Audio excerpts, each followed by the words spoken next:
Disclaimer: this is educational and informative investment content only, not financial advice. Hey folks, most finance videos bark about what rich people do, but today I'm flipping the script. We're diving into 10 things that scream you're pretending to be rich, because real wealth is about building quietly, not showing off loudly. Ever spotted someone flashing status symbols while their finances are chasing their tail? Stick around and I'll help you sniff out these patterns so you don't derail your own money journey. Woof, I'm your favorite finance pup, Shiba from Shiba Finance, here with some paw-some insights. In this video, we'll uncover why entry-level luxuries can bite your budget, how constant money talk reveals insecurity, and more red flags that keep you from true wealth. By the end, you'll have actionable tips to focus on what matters, long-term financial freedom. Let's fetch these signs. Number 1. Buying the entry-level designer stuff or the base model luxury car and treating it like it's the ultimate flex. You know the type. They stretch every dollar to grab that logo belt, the smallest Gucci bag, or the cheapest BMW 3 Series with zero options. Why? Because to them, the name screams, "I made it." Here's the tail-wagging truth. Real wealthy people buy luxury after they've built the foundation, not as their first big move. But pretenders, they buy the symbol first and pray the wealth shows up later. Spoiler, it usually doesn't. Quick reality check. Those superior materials and craftsmanship, most of the time, the markup is 500 to 1,000%. You're paying for the logo, not the longevity. And don't get me started on base model luxury cars. Sure, if you can comfortably afford the fully loaded version and love the drive, go for it. But financing a bare-bones Mercedes just to say I drive a Merc, while a loaded Honda or Toyota would actually feel nicer for the same money, that's when the budget starts chasing its tail. Extra costs pile up fast, too. Premium insurance, higher maintenance, fancy gas. Suddenly, you're spending 20 to 30% of your income trying to look wealthy, while real wealth builders spend 2 to 5% or less on status toys. Have you ever caught yourself justifying a purchase like, "It's only $3K more than the Toyota"? Drop a guilty in the comments if that hit home. We've all been tempted. Number 2, the person who can't stop talking about money.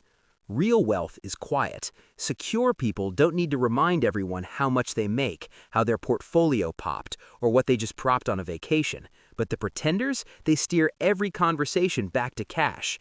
You're talking pizza toppings, boom, they're suddenly reminiscing about when they used to eat cheap stuff before they started making bank.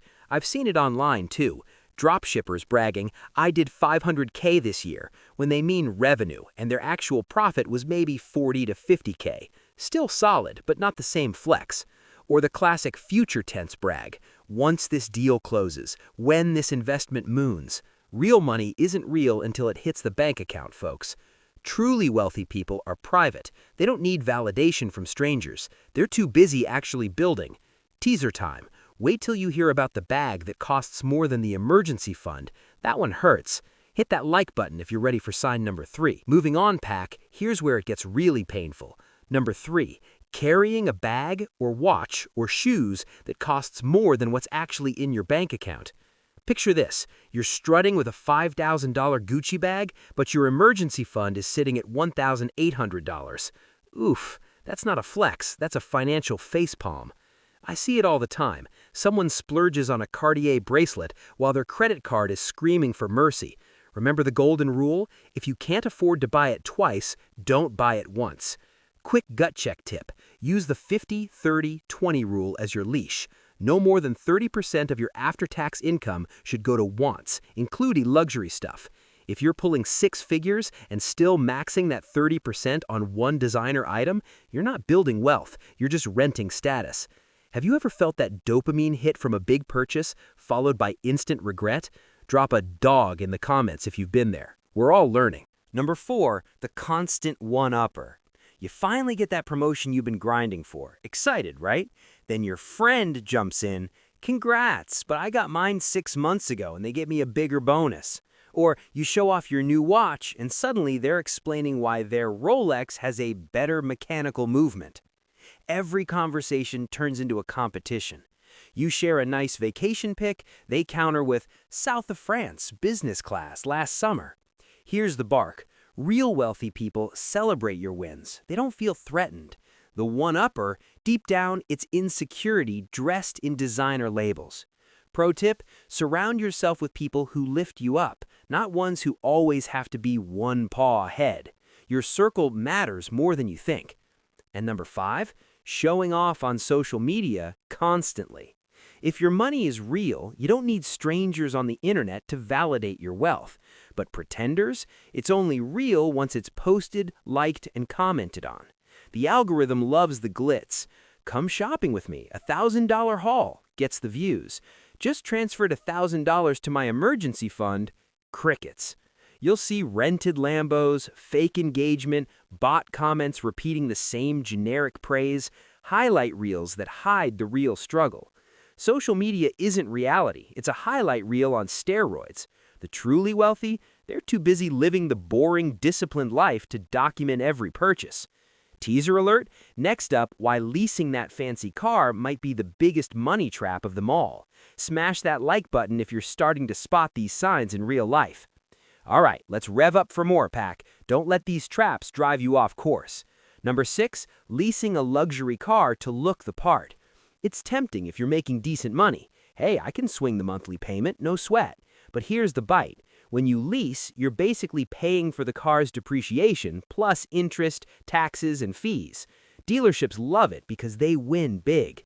Break it down? Say a $50,000 car is worth $30,000 after 3 years. You're financing that $20,000 drop-off plus extras.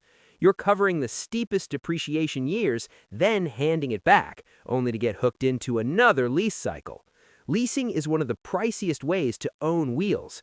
Want luxury? Buy used with cash or finance a pre-owned one smarter. Sure, leases can work for business write-offs or if you need fresh rides often, but for wealth building, it's a red flag if you're just chasing the badge on a budget. Ever wondered why your affordable lease feels like a money pit? That's depreciation dogging you down. Share in the comments, lease or own. What's your ride strategy? Number 7, splurging on counterfeit luxury goods. Short and sharp, if you're buying fake designer stuff, it's worse than overspending on the real deal. Pros can spot the knockoff from a mile away. Bad stitching, cheap leather, off logos. You're not just faking status, you're getting junk quality too. If you just like the design, why not grab something original in your price range? Counterfeits scream pretending louder than anything else. Real wealth doesn't need logos, fake or not, to feel secure. Skip the knockoffs, build your savings instead. And number 8, constantly hyping the next get-rich-slightly-fast scheme.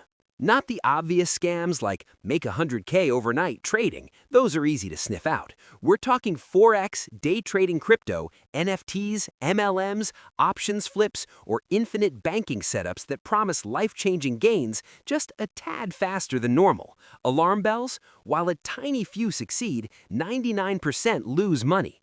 Pretenders live in future tense, counting unhatched chickens. Once this pays off, true wealth, it's boring, slow, and steady. Years of smart habits, not one-year flips from 5K to $1 million.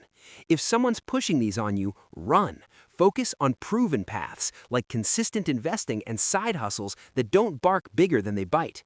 Teaser, up next, the condescending critic and the over-the-top show-off, 2 attitudes that derail more dreams than you think. Subscribe now if you're loving these insights, and let's keep your finances from going to the dogs. Pause up, Pack. We're almost to the finish line, but these last 2 will really make you rethink your money vibe. Number 9, the condescending critic. This one's sneaky. It's not just one-upping, it's straight up criticizing your every financial move. Picture the coworker at the water cooler. You mention your new 6-figure gig, and they hit you with, "Wow, you're still in that apartment? I upgraded when I was making half as much." They're not sharing wisdom, they're justifying their own bad choices by dragging you into the same trap. Your finances are unique. What works for them might bury you in debt. Real wealth builders, they encourage without judgment. The pretender feels threatened by your smart moves because it spotlights their backward approach. Pro tip, tune out the noise. Think for yourself. Use solid lessons like the ones we share here and watch your wealth grow without the drama. Ever dealt with a money know-it-all? Spill in the comments. I'm all ears. Finally, number 10, just overdoing it all. They're a walking billboard. Logos everywhere, drowning in cologne, treating people like extras in their movie star life. They copy rich vibes from films or arrogant influencers, thinking if I act wealthy, I am wealthy. But here's the howl. Real wealth whispers. It doesn't scream with every accessory or attitude. The richest folks I know, they dress modestly, maybe rock one nice piece, but they're not trying to impress the world. Overdoing it screams insecurity, not success. True financial freedom? It's living confidently without the pressure to prove anything. Spot any of these in your circle, or maybe even yourself? Don't sweat it. Awareness is the first step to real change. Whew, Pack, that was a tail-wagging tour through the 10 signs you're pretending to be rich. Spotting these keeps your finances from going to the dogs, focusing on long-term habits like the 50-30-20 rule, smart investing, and surrounding yourself with uplifting pops. If any of these hit close to home or you've seen them in action, drop your stories in the comments below. What's the biggest pretend rich red flag you've spotted? Let's discuss. Loved this? Smash that like button to help more folks sniff out these traps. Subscribe and hit the bell for more paw-some finance tips. Share this with a friend who's chasing status over savings. It could save their tail. Thanks for watching, Shiba Finance fam. Stay smart, stay wealthy, and I'll see you in the next one.